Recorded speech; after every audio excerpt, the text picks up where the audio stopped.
For more than 6 hours, the Minister of Power Adebayo Adelabu and officials of the Nigerian Electricity Regulatory Commission came under the radar of the Senate Committee on Power following their invitation to provide an explanation on the recent decision to jack up electricity tariff for Band A customers. The Senate panel is also out to extract details about claims of electricity subsidy put at 2.9 trillion naira as well as $1.3 billion owned gas companies, even as he asked why Nigerians were suddenly classified under various bands. What constitutes consultation in the context of rate setting in the electricity market?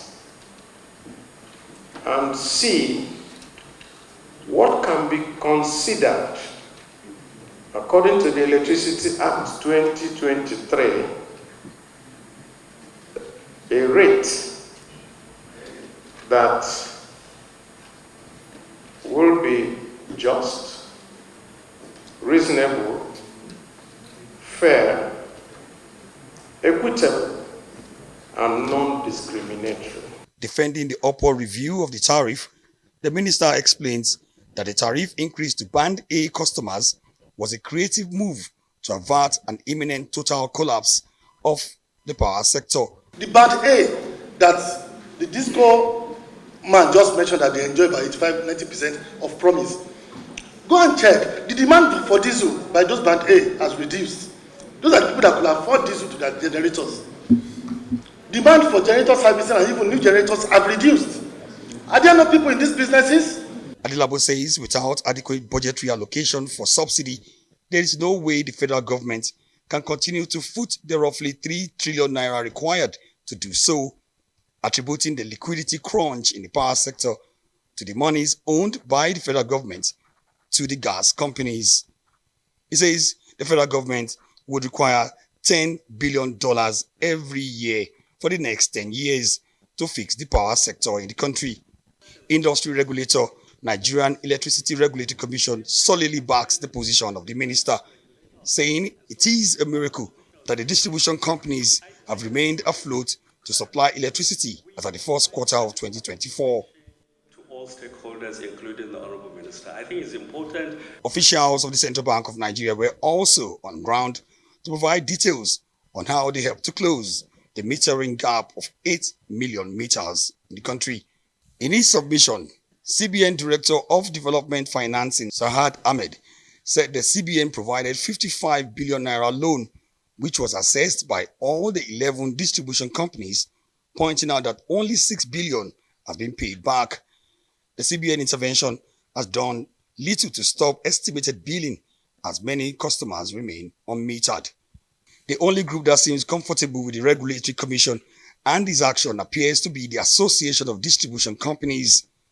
Every other speaker, including the Manufacturers Association of Nigeria and a former chairman of the Regulatory Commission, Sam Amadi, believe sufficient consultation was not done and that the increase was discriminatory and in violation of the law. The tariff affected Band A customers. Now, based on customer classification, it means that the discos know these customers. So there should have been a consultation with the customers affected.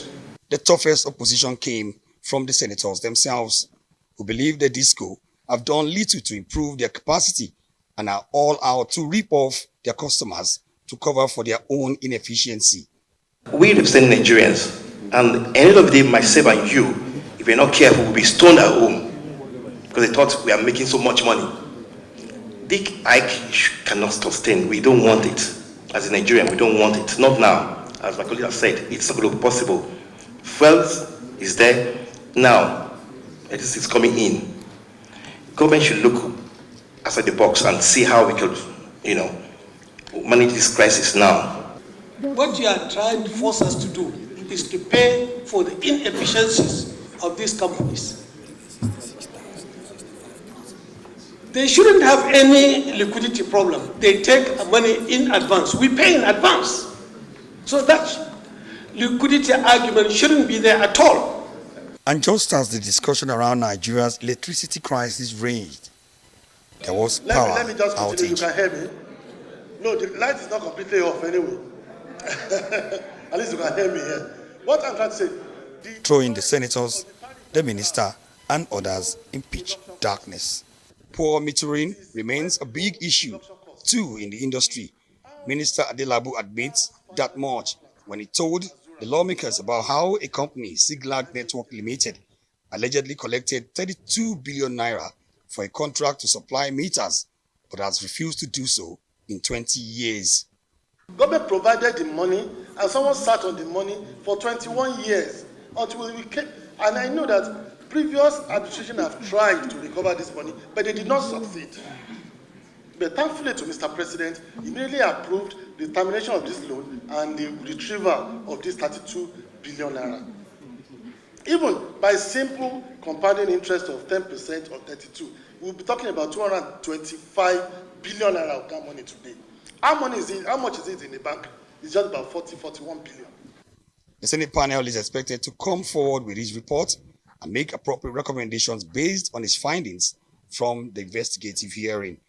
Omo Bazwai, Arise News.